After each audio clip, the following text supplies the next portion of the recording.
Hi, Internet. This is Chuck Pressberg from Press Check Training and Consulting, and I'm doing a video today to address the latest Internet crisis, 9 mil versus 45, whatever. Today's crisis is 29 or 30 rounds in your magazine because John put out a video saying that he prefers to download the 29 because TAC reloads are important and they're more important than emergency reloads. I'm not here to address John's video. That doesn't concern me. Just because John has an opinion and I watched his whole video and it's fine. Like there's no drama there. But it does bring up some of the underlying things that I saw when people were arguing both before and against downloading of magazines. The issue at hand is, does having your magazine fully loaded to capacity at 30 rounds reduce the amount of excess additional give for the closed bolt carrier to depress the top round on the magazine and compress force that you can ensure that the magazine catch does in fact engage the mag and that the mag is going to remain in the weapon. That's the whole premise of what John was trying to say. If you download one, you've got additional space inside of the magazine body for the rounds to compress and the magazine to positively seat so that the mag doesn't fall out under the shock recoil of the first round that you fire after that or just through excessive movement. So this video is going to address that issue and not talk about numbers, 28 versus 29 versus 30. So what I've done is I've assembled 4 different ARs here that all have different magazine magazine wells. So we're going to try to factor in, does the type of AR matter? And then we're going to look at different magazines, both USGI, PMags of different generations, and then aftermarket floor plates and aftermarket followers and how they may affect the amount of spring compression that you get in a magazine, which can notice that a combination of mag pods and Ranger plates were used on the PMags that were being demonstrated in the video. I did not put any mag pods on my mags, and I don't have any Ranger plates on PMags, but I do have some Ranger plates on USGI mags, and I have USGI mags with traditional green followers and USGI mags with Magpul enhanced followers on them. And so I'm just going to demonstrate a cross-section of magazines from different manufacturers and insert them into various ARs, and we're going to see what happens. And this is not for me to say this is the way for you guys. This is to show you that you need to figure out what configuration of magazines that you're using and whether or not you can get the 30th round with no penalty, or whether you probably should heed John's guidance and give yourself an extra little bit of wiggle factor in there so that you're not going to dork up a tactical reload. So there you go. There's the purpose of the video. No drama. Nobody's saying anybody's wrong. I'm just giving you guys data points to consider, and you need to go figure it out on your own with your kit and your gun, because it's going to be you that dumps a magazine out on the deck if you overloaded the magazine based on how much extra room you had inside of it. So got a Knights upper on a Mega Arms pistol lower, okay? Enhanced lower receiver. So this will be gun number 1. I've got a Hodge Defense Mod 2 lower receiver on this this Recce rifle right here. So that's what we got to go deal with there, with a Hodge bolt carrier in it. Broke out my old trusty LaRue Tactical billet lower and stealth upper receiver rifle that doesn't get pulled out very much, but is still a very, very capable platform, right? So we got a LaRue billet lower, and I'm assuming a regular USGI bolt carrier group in there.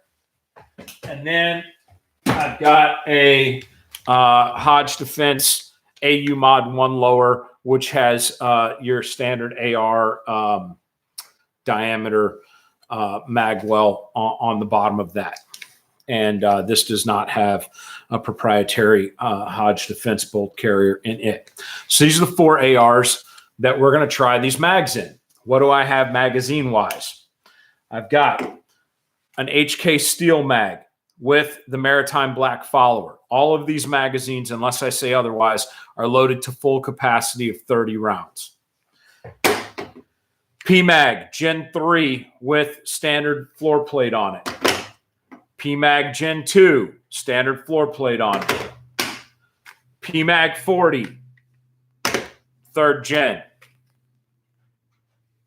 EMag, I took this out of the plastic to do this demonstration. So EMag, 416 compatible mag from a couple gens ago with standard floor plate on it.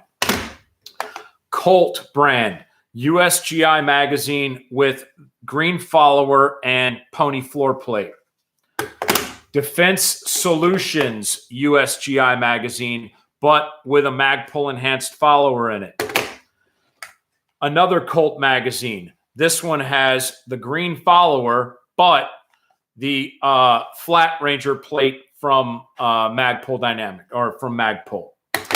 And a Brownells enhanced magazine with a Magpul follower and a Ranger floor plate similar in design to the one that was on John's rifle in the video that's got y'all all spun up, right?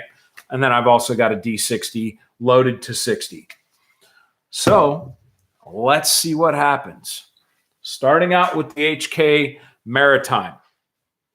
The HK mag has a lot of give in it, which is both good and bad. So loaded at capacity, this thing compresses down pretty far in there. Unfortunately, that means that it's very easy to load to 31. So that just put 31 rounds in there, and it held it fine. And now there is no spring tension, or very, very little. I'd say less than 1/8 of an inch of give in terms of spring compression. So loaded to 31, this thing is probably, it still managed to get in there, okay? But not giving a positive aggressive push and then pull. This is your safety blanket, is the pull portion of push-pull. If you pull back on this thing and that magazine catch is not engaged, then the mag's going to come back out, and you're going to realize that you need to apply more force in the event that you don't hear the click or feel the tactile click. So HK Maritime mag will actually let you go to 31 rounds. This is important to note. A lot of people's inability to get magazines to seat properly are the result of loading off of stripper clips using various styles of magazine loader, especially when you're jamming mags on the range that are partials. So if I feel the weight of a mag and I'm like, man, this thing is over half empty, I will normally use, if I've got stripper clips, I will jam the first 10 and then I will hand load until I have the magazine fully loaded, rather than slam in 10 and know that it can't take 10 more and then jam it down in there and then pull the stripper clip out with 3 or 4 rounds still left on the stripper clip. That is increasing the probability that I am going to have more than 30 rounds in the mag. I'm running 31 rounds in the magazine. So I will always check to ensure that I have some spring give in there prior to taking a duty mag and then putting it on my kit. So with 30 rounds loaded to capacity, two fingers, it's going in every time. HK Maritime mag going in every time. Now, I'm not saying that you need to carry one of these heavy steel rusty bitches. I'm just throwing stuff out here for you guys, okay? Gen 3 PMAG. Gen 3 PMAG loaded to capacity. Oh, I'm sorry. Let me go. Yeah, we'll do all the magazines with each rifle. So, 2 fingers. Locks in every time. 30 rounds. Gen 2 PMAG.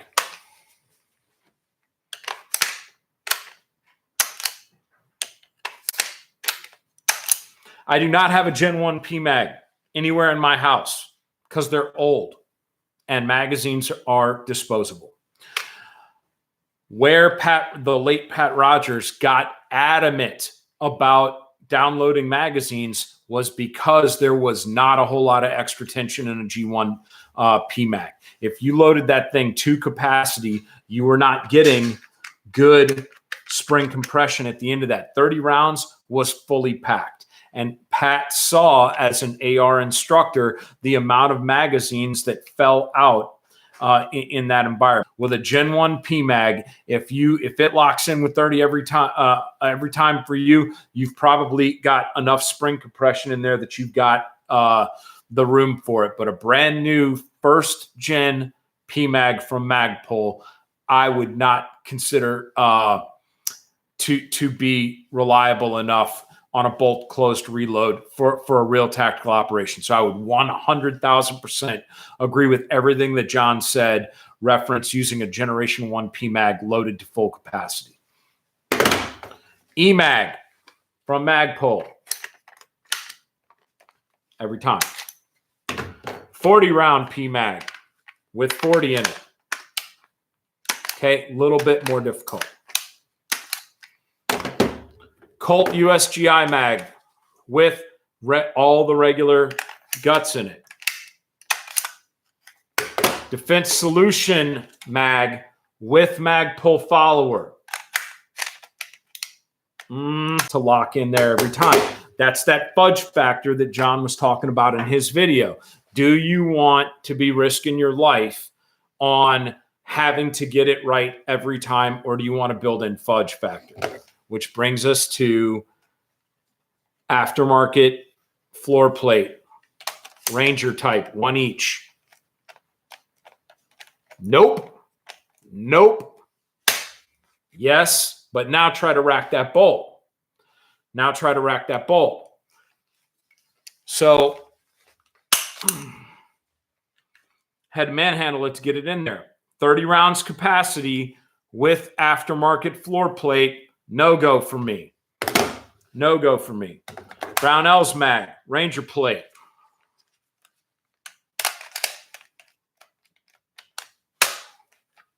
Nope. No go for me. Not going to work. D60 loaded to 60. No problems. All right. No problems. Okay. So out of all of the magazines with this, I would say mil spec-ish, whatever, dimensional lower receiver and standard mil bolt carrier Gern's about. And it doesn't matter, oh gosh, I got to remember what mag I got. No, I don't. I need to do a spring test. So I load, and then if I spring test, I'm like, man, there ain't no wiggle room in there. Is it 31? Is it 30? It doesn't matter what it is. It isn't good enough. Shink, shuck one off, stick it in your kit. No drama. No internet drama. Look at that.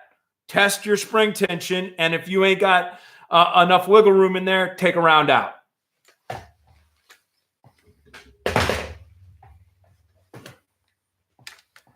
Mark LaRue's tack driver, LaRue Stealth, LaRue billet upper. Good. Gen 3 PMAG. Good. EMAG. Good. Gen 2 PMAG. Good. 40 round Stendo. Good. Oh, just so y'all think I ain't clowning. Good. USGI mag with factory everything from Colt. Good. Defense Solutions with Magpul follower. It'll work. Might want to think about 29 rounds in that. USGI with Magpul floor plate. Colt. Nope. And Brownells with Ranger plate. Nope.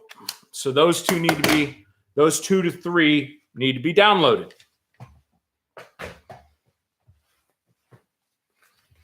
Hodge Mod 2.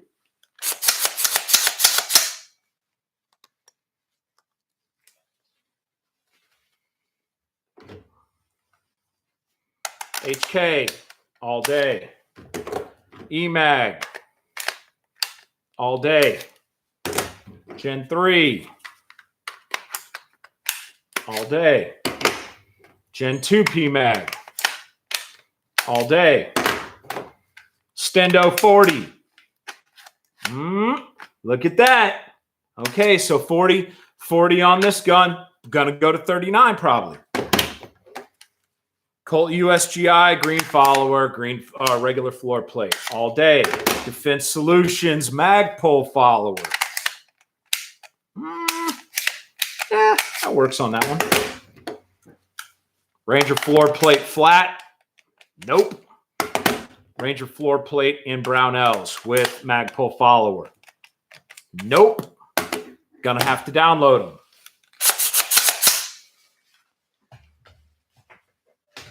And Knights Armaments Bolt Carrier Group AR pistol with, I guess that's probably billet mega lower with additional controls. EMAG, or excuse me, Maritime HK Steel. EMAG. Gen 3 PMAG. Gen 2 PMAG. 40. Stendo.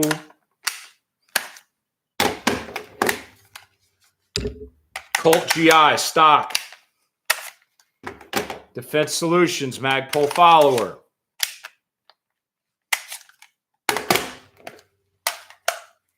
Colt with Ranger plate. No go. Brownells with Ranger plate.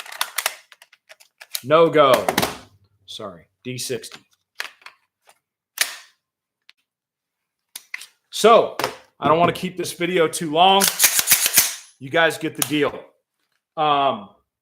Very little difference between the AR lowers and bolt carrier groups as far as what works and what doesn't work.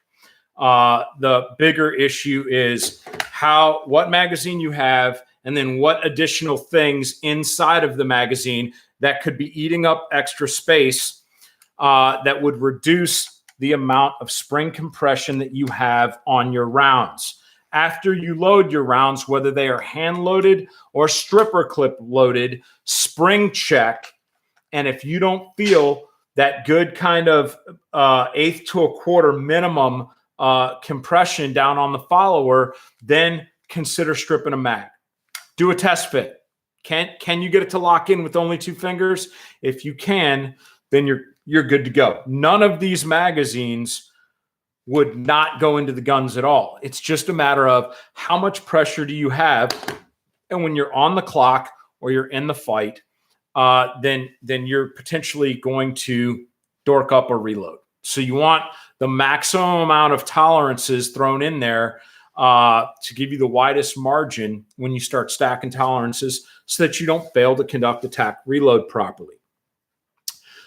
John's point in the video about tack reload versus emergency reload, I am one of the guys that has run an emergency reload, run down to emergency reload, and it was a night vision issue where my pointer was being whited out by the muzzle blast of the automatic weapon engaging me. So I could not see my laser pointer to get an accurate hit, and I ran my rifle dry. I ended up having to go to my handgun in that engagement after the bolt lock reload. So I've been in a lot of gunfights, and that is probably the only bolt lock reload that I had to do in all of my fights. So again, not disagreeing not disagreeing, saying I have been the exception to the rule, but the preponderance of time, I'm pulling out a partial and I'm sticking in a full one from a bolt close position. So no drama, no disagreement with what other individuals are saying on the internet, but there are data points to consider. There are data points to consider. So that's it. If you want to carry all of the bullets in your magazine and your magazine is able to handle it and you can get a positive lockup with minimal force, then why not carry all the extra ones? So if you saw the picture on social media, I downloaded all of these magazines and counted the rounds in by hand. You know what that taught me? That taught me that of the 8 AR-15s that were hanging out in various places around my crib, that I do a terrible job when I unload a weapon to clean it or whatever of taking the top round and putting it back in the magazine somewhere. One of these mags had 24 rounds in it, and I thought it was a loaded gun. Is one round going to get you killed in the streets? Well, apparently it's not going to get me killed in my house because I had one that was downloaded to 24 that I thought was a 30 rounder. So there are probably other aspects of your skill set, mindset, tactical ability, or whatever that need to be addressed way before you start splitting hairs about a 29th or a 30th round that are in your magazine. Just like there are conversations that have to have wait before you get to carry duty ammo selection or even caliber selection with a handgun that are way more important to your success and the outcome of a gunfight than the type of bullet that's actually coming out of the projectile. So anyway, that's Chuck from Press Check Consulting. There is your video knowledge for the day. Go take this, go back, experiment with it yourself, and figure out what loadout for your magazines is right for you. I will see you guys in another video. Have a good one.